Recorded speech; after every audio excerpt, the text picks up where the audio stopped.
ভাবছেন কিভাবে বদলাতে হবে জীবন আর জীবনের দর্শন, তাই তো? একেবারে সহজ। আপনাকে দাঁড়াতে হবে আপনার রবের সামনে। কোনো এক ভোরবেলা কিংবা উদাস দুপুরে এক কাপ চা অথবা কফি হাতে নিয়ে দূর দিগলীর নীলাকাশের দিকে তাকিয়ে ভাবতে থাকুন, আপনার জীবনের উদ্দেশ্য কি, কেন সৃষ্টি করা হয়েছে আপনাকে।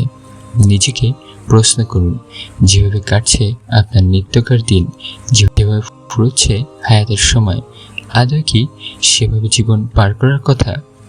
মৃত্যুর মতো এক অনিবার্য সত্যের দিকে দৌড়ে যাচ্ছেন আপনি।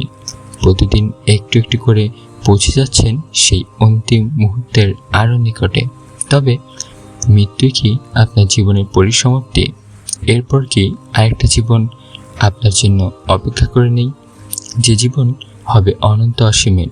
যদি আপনার হৃদয় সায় দিয়ে বলে হ্যাঁ, সেই জীবন আমার জন্য অপেক্ষা করে আছে, তাহলে আপনার আপন খেয়ালকে পরের প্রশ্ন করুন, সেই পরম বাস্তব জীবনের জন্য আপনার প্রস্তুতি কি? জীবনের দর্শন বদলানো মানে হলো জীবনে আল্লাহ সুবহানাহু ওয়া তাআলাকে জায়গা দেওয়া, তাকে ভালোবাসা এবং ভয় করা। সাধারণত কাউকে ভয় পেলে তার কাছ থেকে পালিয়ে বেড়াই, দূরে দূরে থাকি, কিন্তু আল্লাহকে ভয় পাওয়াটা একেবারেই অন্য জিনিস।